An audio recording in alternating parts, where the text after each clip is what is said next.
Hey everybody, welcome back to Onstage Offstage. I'm your host, George Sapio, and this is episode number 198, February of 2026. John Minigan is an award-winning playwright and a former high school teacher whose work Breaking the Shakespeare Code was recently presented by Gather by the Ghostlight at the Aiken Community Theatre in Aiken, South Carolina, and also at Le Chat Noir in Augusta, Georgia. One of his other works, Out of the Scorpion's Nest, will have just received a reading at the Barley Sheaf Players' annual benefit show, The Refinery, in Lionville, PA. One of the first things I started to do a little bit of research on, and I went to your website, and I really, really like the fact that you put on your website, always under construction, me, the plays, the site. Yes. And I love the fact that you said me, because you move, you're flexible, you're fluid. Yeah. You're not headed for one solid goal. Where have you been and where are you going to go? Yeah, I think that's I do feel like I'm constantly under construction. I mean, I am a straight white cisgendered male, Mhm. European background, and in my life I've managed to find myself in places over and over again where that's the outsider status, the minority, and I've been forced to sort of reassess and think and learn. Mhm. I'm the white guy in a multiracial family. I went to a college where almost everybody was Jewish. My wife is from an island which is filled with brown people rather than white people. I did grad school at a women's college. Uh, so that has been one of the most exciting aspects of my life is that I keep coming into things and running up against things that I don't understand and wasn't raised to understand. And so it's on me to begin. And I think one of the things that motivates my writing, I'm never a believer in write what you know because I think what I know is pretty boring. And I'm much more interested in what I don't know and don't understand. So I will sort of write to investigate a question and try to figure out a character, a personality, a point of view that is different from mine. It's interesting. It's almost like historical research.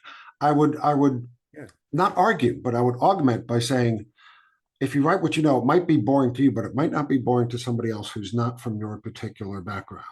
Yeah, that's Okay. true. One of the first girlfriends I had was she wrote short stories and poetry, and she said, I could never put you in a short story. You're not interesting enough. Uh, Wow. so I'm not Woo! sure writing about myself is going to get me very far. I took that to Ah, heart. I The would put relationship didn't work out, oddly enough. Yeah. I would put her in a story. Have you ever done that? Have you ever put somebody that you know and possibly may not have gotten along with completely into a story Hmm. and used them as the basis for a character? Yes, absolutely. A piece that I've been sort of shopping around for a long time. It's the play that is the most awarded play I've ever written, and it has never been produced. It's three people in a room, so shouldn't be that hard. Its current title is Out of the Scorpion's Nest, Right. uh, and I Formerly mean known it's as based Queen of on Sad Mischance. exactly right, right. Yeah. And it's sort of loosely inspired by situations both my daughter and wife were in Okay. as multiracial people in academia.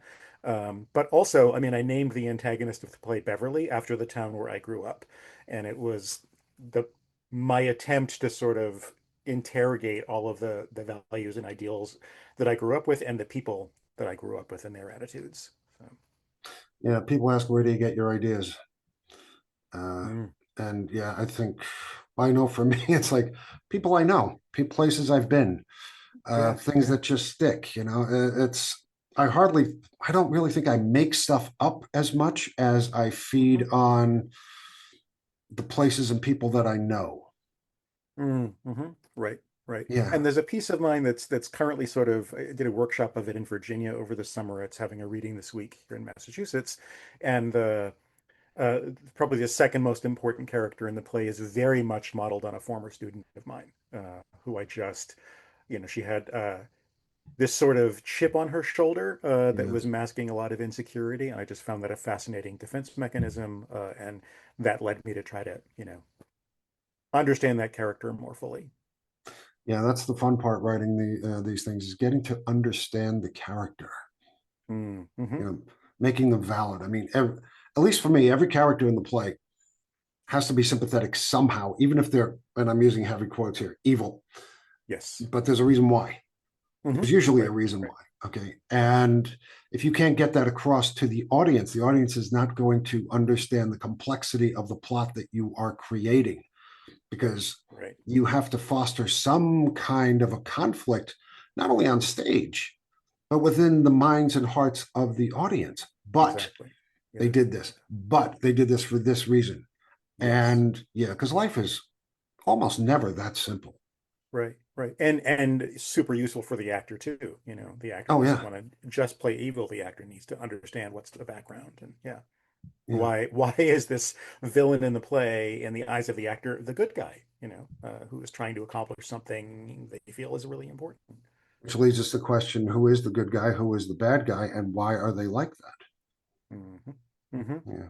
It's one of the Yeah. reasons I encourage theater for good scripts. Let's put it this way, Right. because it pumps up the complexity of life itself. Things are Yes. rarely that simple. Hmm. Hmm. Okay. And the more we teach people that there is under the surface a little bit of understanding, you learn about this, the more you're going to learn about other folks that you're, and Yes. the more you'll get through life with a little bit Absolutely. more compassion and heart. You mentioned that Out of the Scorpion's Nest, and I'm reading this, it's my most awarded unproduced play. Yes. And okay, this hopefully I won't get a little too touchy in here, but Hmm. according to this, it won the 2022 Judith Royer Award for Excellence in Playwriting from the Kennedy Center. Hmm. Um, Back when it used to be something to yeah, Something to admire. be proud of. Yes. In the past. 2022 Louise Wigglesworth Excellence in Playwriting Award, winner of the Landing Theater's 2020 New American Voices Award, and the 2019 Clauder Competition Gold Prize. With this many kudos and awards and pats on the back and validations that your script is marvelous, and I've read it. I love this script. Oh, thank you. Thank you. What the hell's wrong with the theaters out there? I think that this is a conversation that came up and when I was in Virginia workshopping this newer play, Sarai's Knife, which, the two most important characters are Black or biracial women. Not my demographic at all. Um, and I think it's the danger of writing the things that you're writing to understand a point of view rather than the thing that you know, is you end up as a writer being, I guess I would say, the wrong demographic for the play. And I think there's a lot of uncertainty about, why is this guy writing this thing? Yeah, So I think that that's probably a factor. It was slated for production in a theater in California in 2022, and it was mostly cast. It had a director, stage manager, poster was up on the website, and then we got an email that, oh, we're going to postpone the show for a year. Uh, I said, okay, great, we'll postpone it for a year, and then we were all, the director and the stage manager and I were all ghosted by the theater. So production didn't happen. No explanation ever why it didn't come to be. So I don't know. I would guess the explanation is obvious. Yeah, yeah, and I think that's true. It was my favorite rehearsal. This 10-day process. I was at the Madison New Works Lab in Virginia. Was the day that we talked about that question. Because I had heard ahead of time that the actors were, wondering, like, why is this guy writing this play? Yeah, Why is he writing about two characters who are so different from whom he is? And my attitude has always been, because I write to try to understand things and frequently get it wrong, very wrong, um, is that I'm using writing as a tool to think and gain empathy for myself. And I think that every writer has a right to whatever they want. That doesn't mean theaters need to produce those things, right. and theaters Absolutely. can Yeah. look at it and say, like, well, this is not coming out of an honest place. I feel like the play's coming out of an honest place. With with the play formerly known as Queen of Sad Mischance in Mhm. particular, my process is that I would complete a draft, I would hand it to my wife, and she would read it, and she would hand it back and just shake her head. Yeah. And I would go and write another draft. And around draft five or draft six, she said, "You're starting to understand who this person is, who this main character is." So yeah, it's probably it would be easier to write what I know. But again, if I'm not interesting enough to put in a story, then Not interested in safety, are you? no, no, not at Well, all. well, you're in a multiracial relationship. You've had multi-ethnic experiences your whole life, as you previously stated. Mhm. So it's not like you're writing from a closed-off box somewhere in white land. Yes, Okay, I mean, yeah, you that's and my I fit hope. the Yeah, both fit the same demographics. Okay, right. we're white cisgender males, Hmm. and in the eyes of many of the people that we live with, uh, we are noted for our inability to mix, understand, and assimilate, and then Mm, that puts mm. us, it makes us a little bit of suspect when we start writing about Yeah, people who yeah. who are not us. Right, right. Yeah, and I think that that suspicion is well grounded, and I sort Yes. of write with that knowledge that people will look on this piece with suspicion and may decide not to produce it. But I can't be thinking about that while I'm trying to work through what I'm trying to Oh work no, no. through. And the You, play will just be the play, even if it doesn't make it onto the stage. you got to write what you got to write. Yeah, and I think that one of my favorite stories is I have a 10-minute play, A Monogamy of Swans, that is a rom-com for two women set in the public garden in Boston. And I wrote it years ago, before my daughter came out. And there's a short film made of the play, and she said that when she saw the film, she cried. It moved her that I was like thinking about these two characters from the inside and not from the outside. And when I retired from teaching, I said, I'm going to get either a tattoo or I'm going to get a piercing. I'm not sure what I'm going to get. And my daughter said, well, if you get a tattoo, I will pay for it. I will go with you and I will get a tattoo. And the tattoo she got is a line from that play.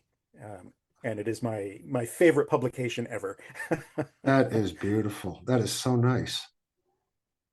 Yeah, I mean, to have one of your lines immortalized like Yeah. that, yeah, by someone so near and dear. That's And it happens beautiful. to be the best punchline in the play. So Well, there you go. Yeah, you were talking about Sarai's knife for a minute. Hmm. Let's because that's coming up, right? Staged reading. Yeah, there's a stage reading this week. Yeah, That's they run a where's contest up here in yeah. Massachusetts. Okay, we're talking mid-January here. This is mid-January. So by the Mm, time this comes up, it's going to be a little bit past that. yes, Uh, let's talk about Sarai's knife. sure. What's uh, what's the plot? Where's it going up? And yeah. Yeah, yeah. It's a piece that comes out of my experience as a teacher, and it's based on three racially charged incidents that happened in three schools in Massachusetts, sort of geographically close to one another, one of Hmm. which I was teaching in.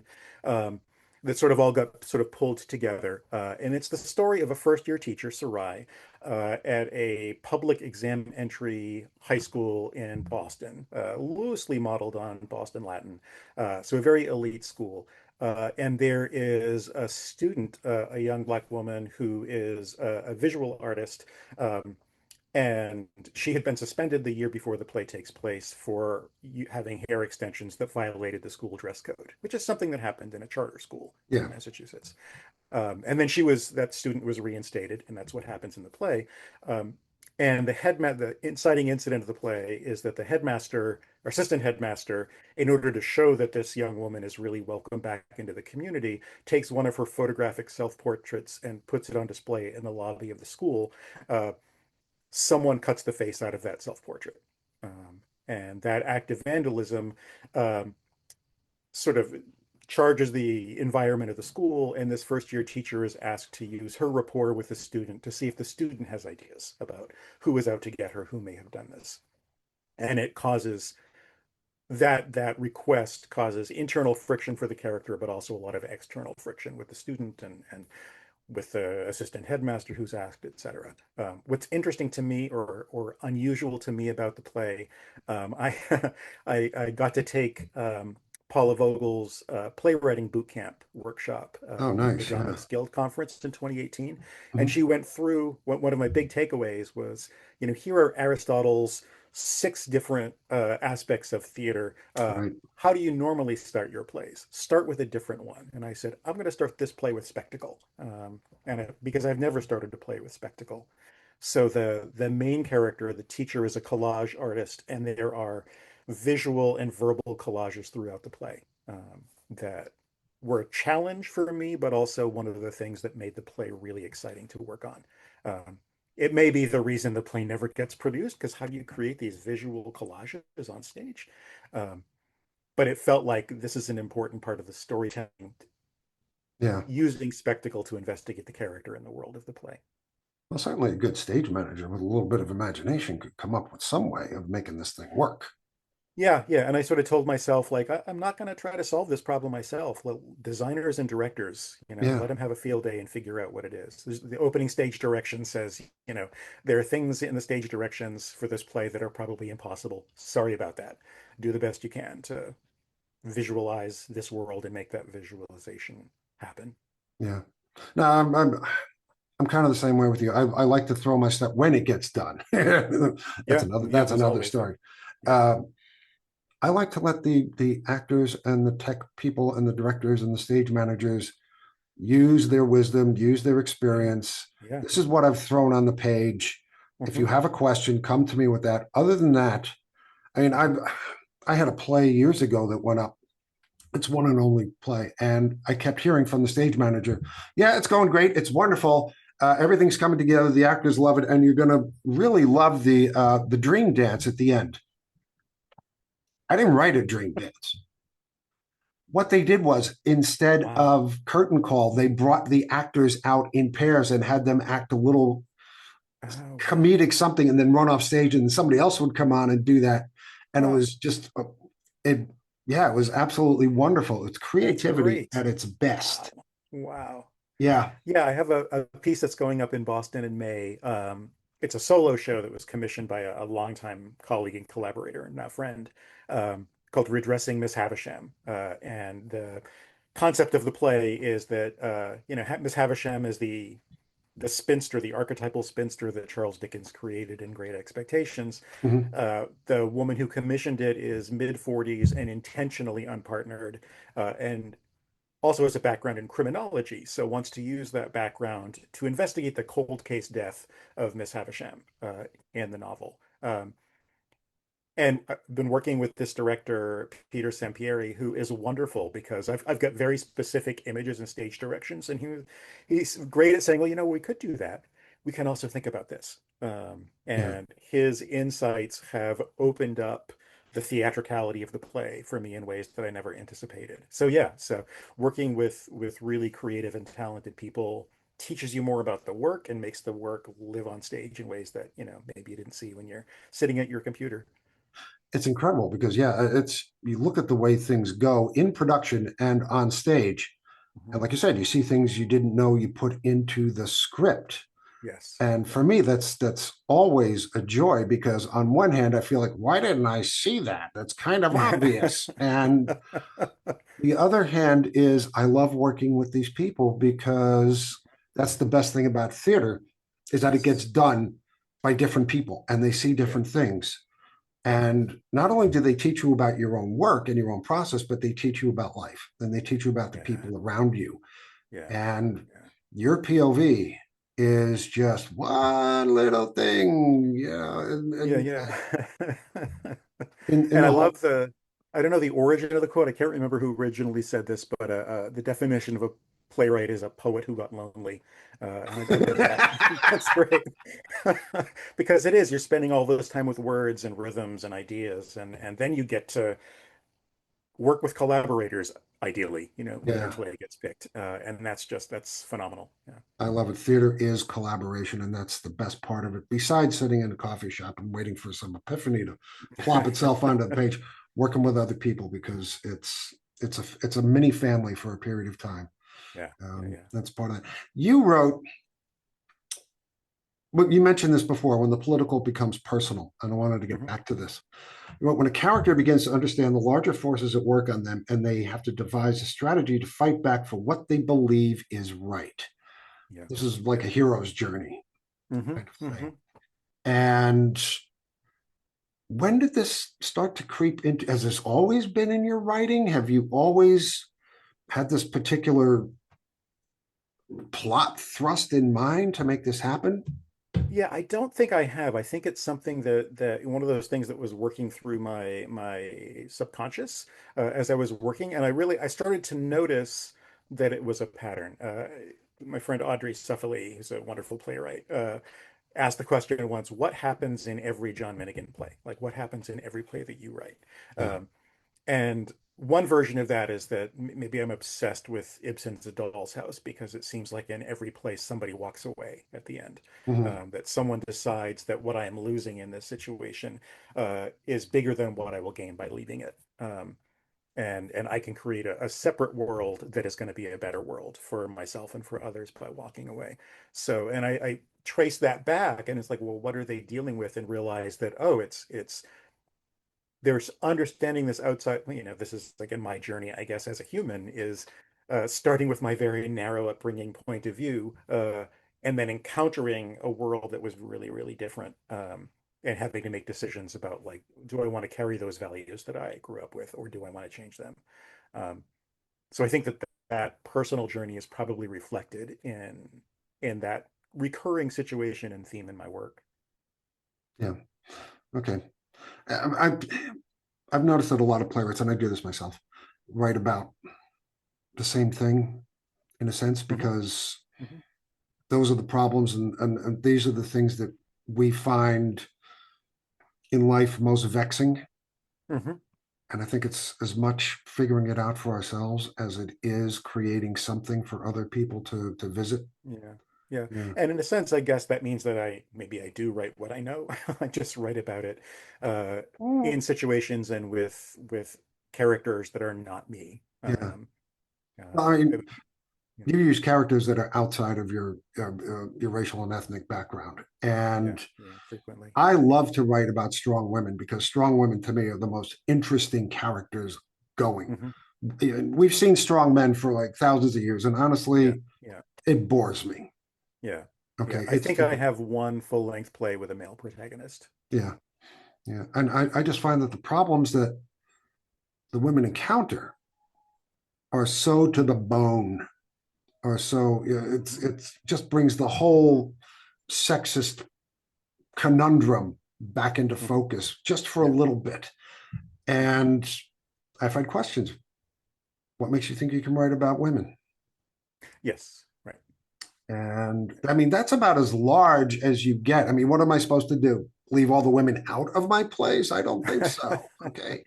Um, and I usually answer that with, and I'm sure your answer would be something similar. My experience has, I've been fortunate enough to have so many strong, intelligent, bold, brave women come into my life and leave a lasting impact Hmm. that I can't possibly not write about them.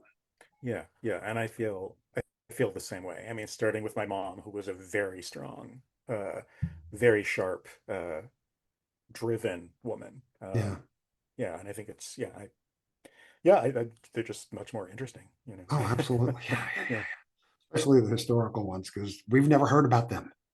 yeah, yeah, exactly. Yeah, Yeah. I just finished a commission from a company called Concert Theater Works, and the charge of the commission was this is a piece about Clara Schumann, who is mostly Mhm. known as the wife of Robert Schumann, but who was a composer who gave up composing. She was still, one of the most celebrated concert pianists in Europe in her era, but she stopped composing. And one of her reasons was, well, there's never been a woman composer who, met with any success. Why would it be me? Hmm. Uh, Yeah, no, I don't think so. yeah, yeah. And then to discover her work and to integrate the pieces, the company exists at the intersection of classical music and theater. So this piece was commissioned for three actors who are also concert pianists. So the music is live and incorporated through the whole thing. Yeah. Um, yeah, and again, it's this amazing story of this incredible human being who I think she is beginning to have a moment, but Yeah, uh, maybe, but yeah, yeah, she needs better PR.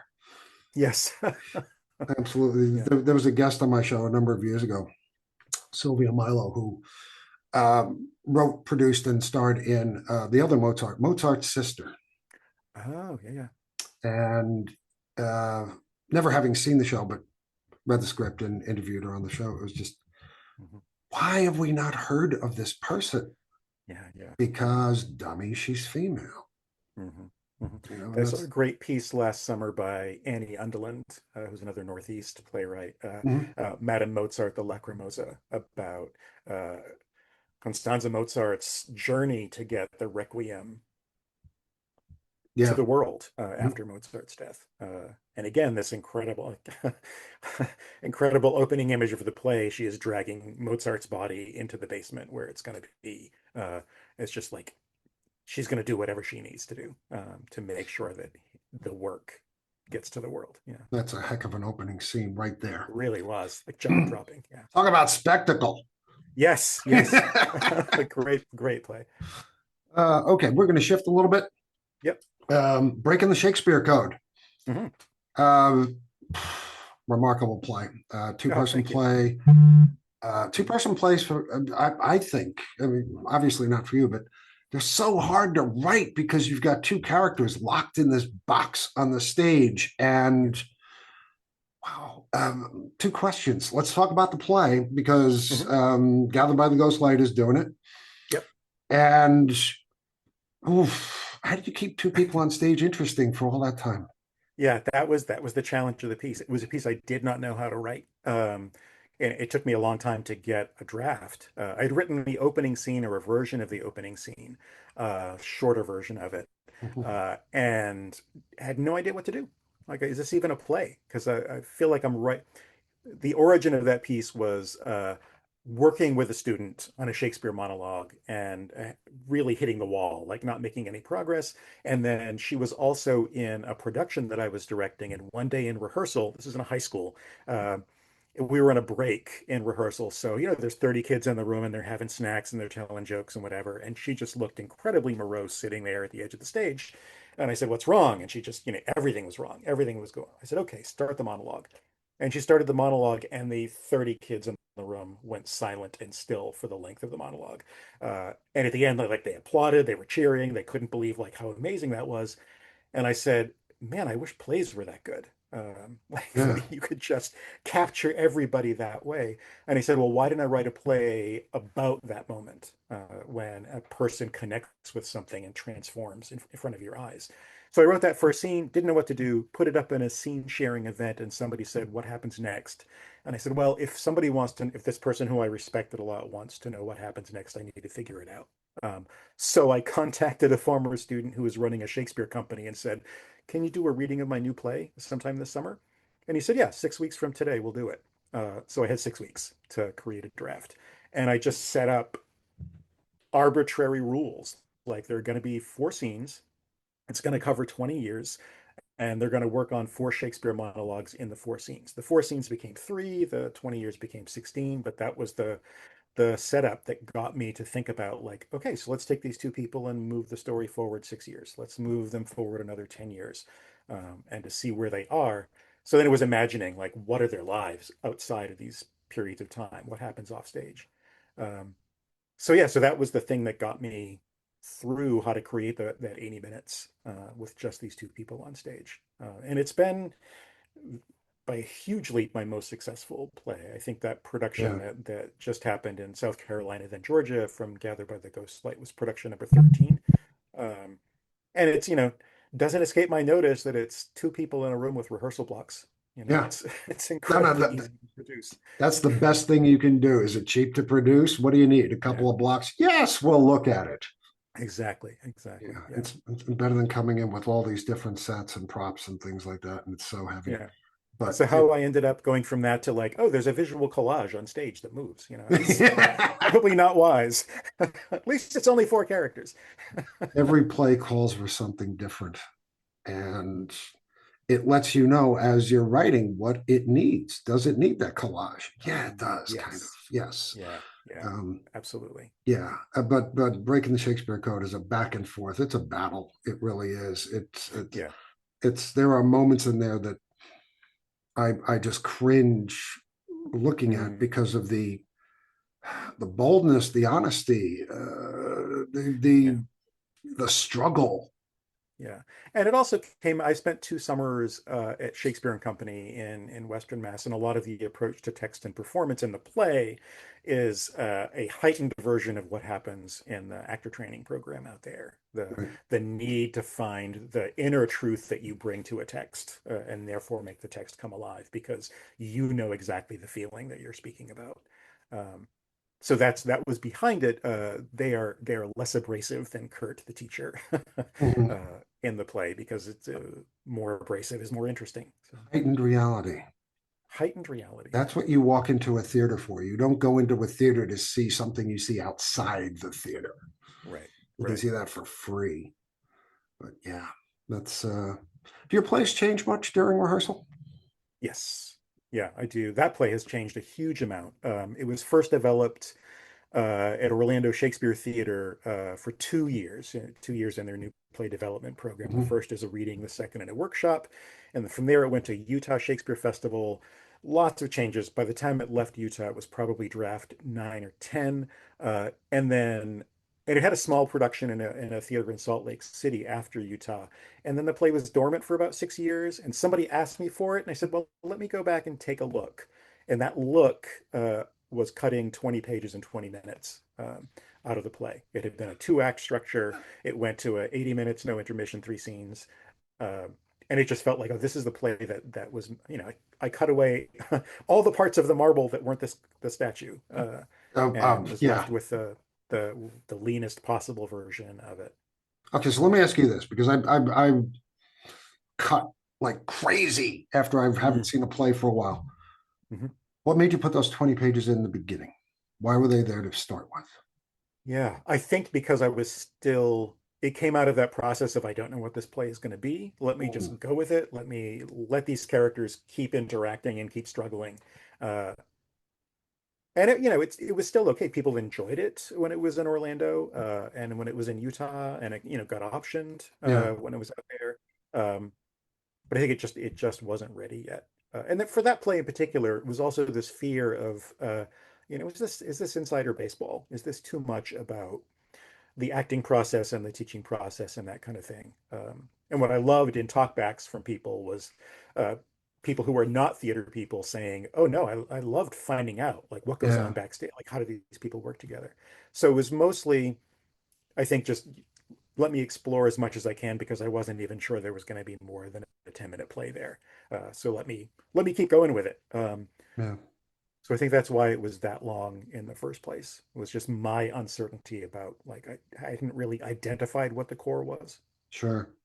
I tend to think of it as I needed to put all that stuff down to get to the stuff that really mattered. Yes. You Yep. know, and Yeah. it's funny you mentioned that non-theater people would comment that they enjoyed watching that sort of thing, and I've seen the same thing myself because Mm. to non-theater people, to non-performing artists people, general public, we're a strange breed. We create realities. We make false people state put them into plots. We create dreams. We put them actors. Oh my gosh, we pretend to be other people, and we go through Yeah. so many difficult changes. Are you a method actor, a Meisner actor? I mean, Yeah. you Yeah. know, and to them, it's something so strange that Hmm. I Hmm. think when they actually get a chance to see all the nonsense that we put ourselves through, Yes. they're just like, this is incredible. Why do they do that? Oh, now I understand. Right. Right. Yeah. Right. Yeah. Yeah. I think that's absolutely true. Yeah. Yeah. Yeah. I think there's a jaw-dropping quality of like, oh, that's what happens. Yeah. We've opened up the rehearsal room door and you get a peek in, Hmm. sort of thing. You've been a Right. teacher for how many years now? I taught full time for 35 years, 31 of them teaching theater and English during the daytime and then running an after school program. Um, and I retired from that in 2018, taught a little bit at a conservatory after that, and now I'm teaching very, very part time for Emerson College, but in the role of going in and working with student teachers who are looking to become theater teachers. How's that working out? I love it. I Yeah. love it. It's wonderful. It's I don't have to do it every single day. Yeah. I will go and observe a class for an hour and then chat and then write up some paperwork. Uh, but it allows me to get back into the classroom, and I get that same charge out of watching teachers discover who they are Yeah, that I used to get as a teacher watching actors to discover who they are. Um, that's one of my favorite parts of it is seeing somebody sort of hit their stride. it's nice watching newer, younger teachers Yeah, get the yeah, confidence, get the ability to handle a classroom, right, because that right. is one of the And did toughest jobs going. I mean, yeah, you're it walking really into a is. room full of, teenagers. Hmm. What sane Hmm. human does that? Yeah, yeah. And it's been very interesting. Like I have very little experience on the elementary level, but Yeah. sometimes I'm sent into, oh, you're going to watch a second grade drama class. Okay, what's that going to be? And by and large, it is wonderful and heartwarming, and it sort of re-inspires your faith in humanity. Very, very brief story. I was observing a class where the teacher, at the end of this is an inner city Boston school.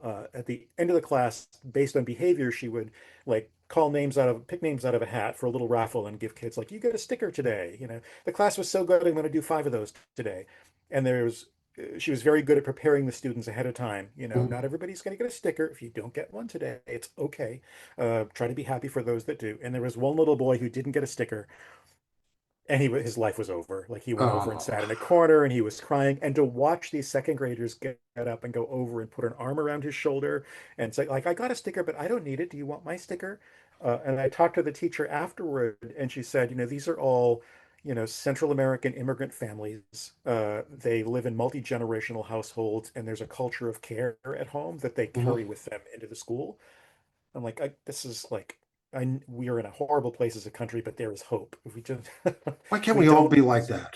yeah, if we don't I mean, stomp on the hope, yeah, how hard is it to show a little bit of compassion for somebody else, regardless of who they are? I mean, it yeah, seems like right now, for the longest time, and I'm going to divert here just for a second. hmm, yeah, yeah, uh, in the US, we've been living in such a culture of fear of the strange, of the different, and they're yeah, going to take this and they're going to want that, and you need guns to protect this.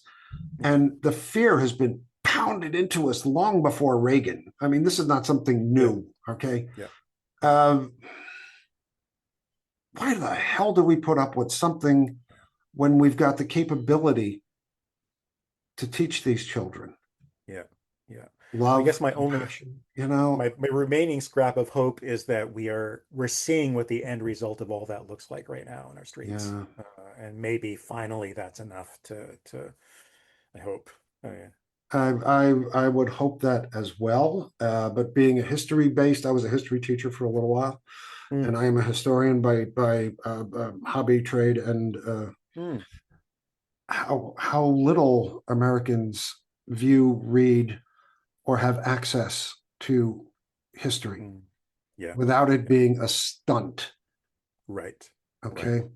Because I think history will teach you more about humanity than psychology ever could. Sorry to all the psychologists in the audience, uh, Yeah, yeah. but it's And I think the focus on STEM education, at the expense of humanities, is disastrous. yeah, absolutely. One last question for you: Mhm. why is theater and the humanities so critical? And I'm biasing the question, of course. Why Mhm. is it so important for grammar school and high school kids? Mhm. Because our culture is increasingly built on isolation and built on, it's you and your phone. And you're connected with all these other people, but it's not real. It's all part of an algorithm that's being fed your way. Um, and theater gets people in a room experiencing something in common and having to deal with it as a group. And I think essentially a community building activity and an empathy building activity. And I remember at one point, I had a student, I used to do this very intensive exercise that comes from Shakespeare and Company called Actor Audience, where it's all about revealing aspects of yourself that you don't feel comfortable revealing, but Yeah. decide you will be brave today. And at the end of it, I had a student say to me, you think this is going to make us all friends. It's not. And he said, I don't want to make you all friends. I want you to realize that you can work together with people who aren't your friends, and you can find commonality with people who you don't want to hang out with afterwards and create something and do something together. Um, and I think that that's the essence of what theater is. It's not just about kumbaya. It's about understanding Yeah. the uniqueness of everybody, and despite the uniqueness, or maybe because of the uniqueness, uh, the power of working together and the power of doing something together. Yeah. Making the strange unstrange. Yeah, yeah, And absolutely. getting rid of the fear. Theater to me is all about understanding what you don't know. Yeah, Yeah, yeah, it goes through the hero's journey, which is one person confronting a very complex, difficult, dangerous world, and finding the strength within themselves to reach the other side, whether they succeed completely or even not. Even if they just survive, mm-hmm, mm-hmm, they've learned, and they come out the other end in a place that is so less scary, so less strange, and yeah. much more navigable. Yeah. And the piece of that you know standard hero journey thing that I always Yeah. find really interesting is the meeting with allies. Who was the team that is with you, and the meeting with the goddess, like those two Joseph Campbell Mm, things. That absolutely. Yeah. there will be people who will go on the journey with you, and there will be a source of inspiration along the way, even especially in the darkest moments.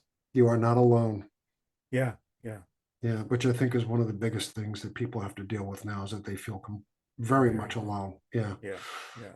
John Minigan, this has been so much fun. I've been looking forward to Good, this good. conversation for so long with you.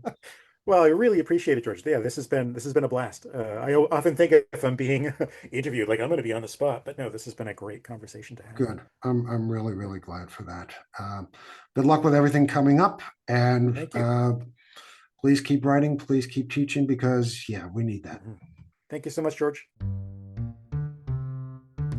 Hey kids, thanks for listening to Onstage Offstage. Onstage Offstage is produced monthly, and all of our shows can be found at onstageoffstage.org and also on Podbean, Apple Podcasts, Spotify, iHeart, and Google Podcasts. If you enjoy what we do, please recommend us to your friends. Don't forget to like us on Facebook and follow us on Twitter at OnOffStage. And if you are a theater artist with an upcoming project or interest, or know of someone in the theater world who'd make good chat, by all means, send us a note at onstageoffstagepodcast@gmail.com.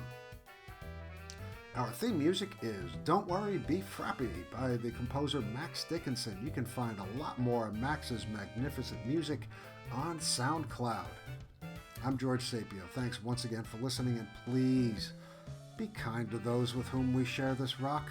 And as always, happy theatering to all of you.